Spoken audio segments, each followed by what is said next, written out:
brilliance of the late afternoon.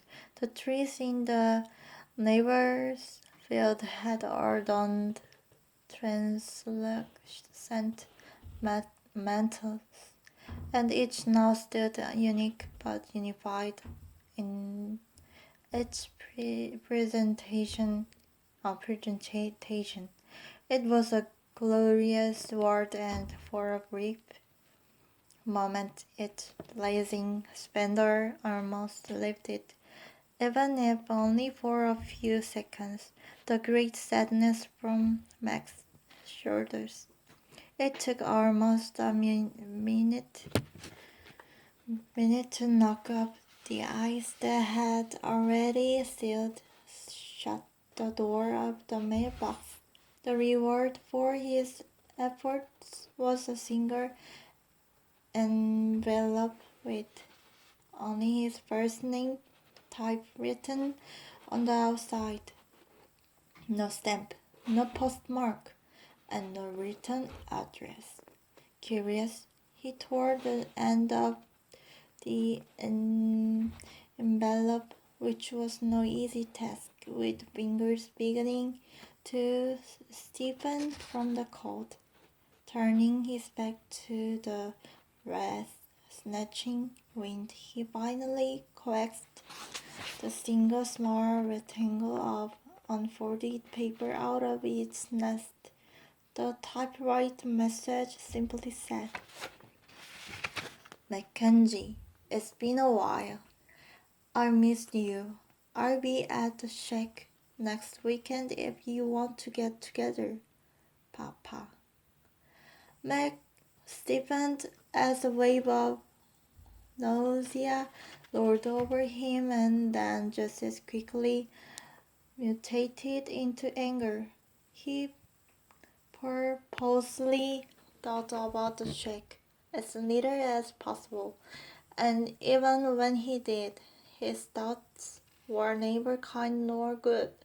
If this was someone's idea of a bad joke, he had truly outdone himself, and to sign it, Papa, just made it all the more horrifying. "Idiot," he grunted, thinking about Tony, the mailman, an overly friendly Italian with a big heart but little tact. Why would he even deliver such a ridiculous envelope? It wasn't even stamped. Meg angrily stuffed the envelope and note into his coat pocket and turned to start the flight back in the general direction of the house. Buffeting gusts of wind, which had initially showed him, now shortened the time it took to traverse the mini glacier that was thickening beneath his feet. He was doing just fine, thank you, until he reached that place in the driveway that sloped a little downward and to the left. Without any effort or intention, he began to build up speed, sliding on shoes with soles that had about as much traction as drunk duck landing on a frozen pond, arms flailing widely in hopes of somehow maintaining the potential for balance. Mike found himself careening directly toward the only tree of any substantial size broadening the driveway, the one whose lower limbs he had hacked off only a few short months before. Now he stood eager to embrace him, half-naked, and seemingly anxious for a little retribution. In a fraction of a thought, he chose chose the chicken's way out and tried to plop himself down by allowing his feet to slip out from under him, which is what they had naturally wanted to do anyway. Better to have a sore butt than picked silvers out of his face. But the adrenaline rush caused him to overcompensate, and in slow motion, Mac watched his feet rise up in front of him as if jerked up by some jungle trap. He hit hard, back of the head first, and skidded to a heap at the base of the shimmering tree, which seemed to stand over him with a smoke look mixed with disgust and not a little disappointment. The world went momentarily black, or so it seemed. He lay there dazed and staring up into the sky, squinting as the ice precipitation rapidly cooled his flushed face. For a fleeting pause, everything felt oddly warm and peaceful. His ire momentarily knocked out by the impact. Now who saw it yet? He muttered to himself, hoping that no one had been watching. Cold was creeping quickly through his coat and sweater, and Mac knew the ice rain that was both melting and freezing beneath him would soon become a major discomfort. Groaning and feeling like a much older man, he rolled onto his hands and knees. It was then that he saw the bright red skid mark tracing his journey from point of impact to final destination, as if alerted by the sudden awareness of his injury. A dull pounding began crawling up the back of his head. Instinctively, he reached for the source of the trumpet and brought his hand away bloody. With love eyes and sharp gravel gouging his hands and knees, Mac half crawled and half slid until he eventually made it to a level part of the driveway. With not a little effort, he was finally able to stand and gingerly inch his way toward the house, humbled by the powers of ice and gravity. Once inside, Mac methodically shed the layers of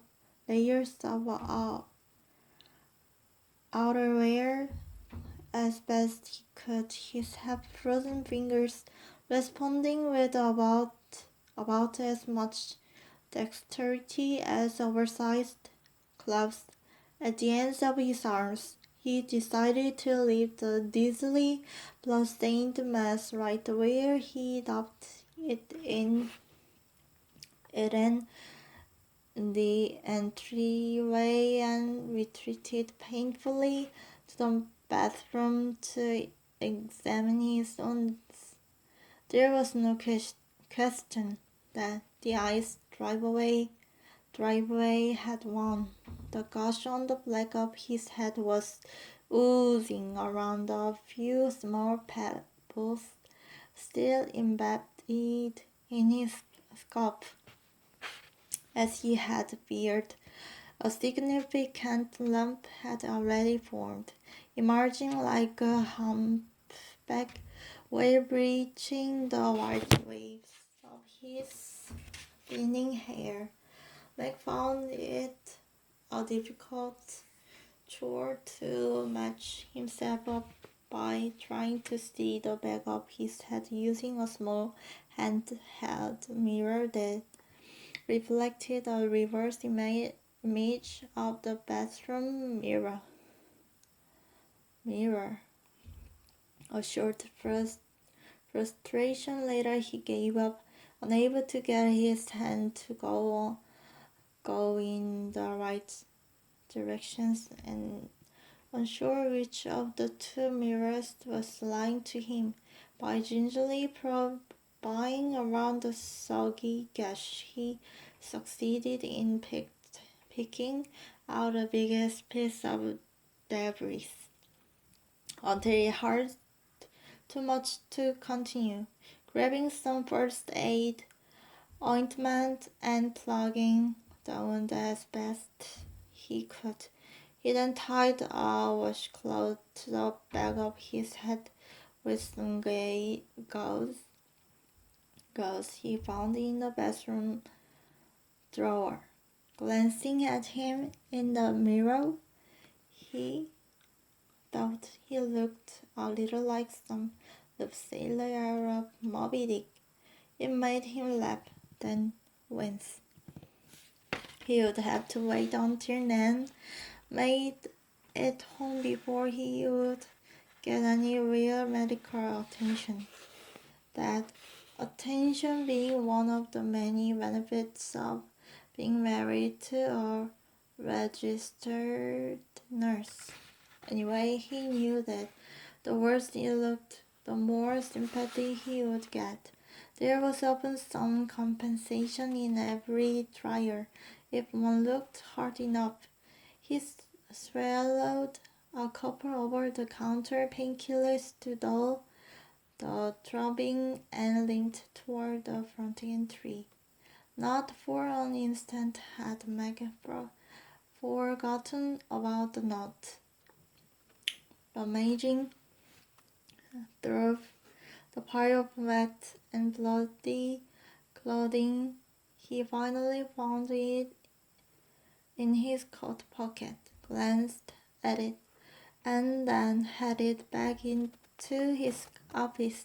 He located the post office number and dialed it.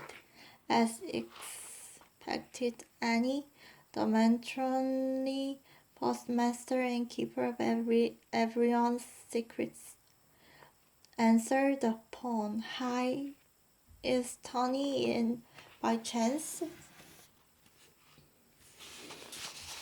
Hey, Mac, is that you? Recognized your voice. Of course she did. Sorry, but Tony ain't back yet. In fact, I just talked to him on the radio, and he's only made it halfway up Wildcat. Not even to your place yet. Do ya need me to have him call ya? Or would ya just like to leave a message? Oh, hi, is it you, Annie? He couldn't resist, even though her Midwestern accent left no doubt. Sorry, I was busy for a second there. Didn't hear a word you say. She left it. Now, Meg, I know you heard every word. Don't you be going and trying to kill a kidder. I wasn't born yesterday. Yeah, no. What ya wants me to tell him if he makes it back alive? Actually, you already answered my question. There was a post at the other end. Actually, I don't remember you asking a question. What's wrong with you, Mac? Still smoking too much stuff, or do you just do that on Sunday mornings to make it through the church service? At this, she started to laugh, as if caught off guard by the brilliance of her own sense of humor. Now, Annie, you know I don't smoke dope. Never did, and don't ever want to. Of course, Annie knew no such thing, but Meg was taking no chances on how she might remember the conversation in a day or two. Wouldn't be the first time that her sense of humor morphed into a good story that soon became fact. He could see his name being added to the church player chain. It's okay. I will just catch Tony some other time, no big deal. Okay, then. Just stay indoors where it's safe. Don't you know an old guy like you could have lost his sense of balance over the years. Wouldn't wanna see you slip and hurt your pride. Wait things are shaping up. Tony might not make it up to your place at all. We can do snow, sleet, and darkness of night pretty well. But this frozen rain stuff, it's a challenge to be sure. Thanks, Annie. I will try and remember your advice. Talk to you later. Bye now. His head was pounding more than ever. Little trip hammers beating to the rhythm of his heart. That's old, he thought. Who would dare put something like that in our mailbox? The painkillers had not yet fully kicked in but were present enough to dull the edge of worry that he was starting to feel, and he was suddenly very tired. Laying his head down on the desk, he thought he had just dropped off to sleep when the phone startled him awake. Hello? Hi, love. You sound like you've been asleep. It was Nan, sounding unusually cheery, even though he felt he could hear the underlying sadness that lurked just beneath the surface of every conversation. He loved this kind of weather as much as he usually did.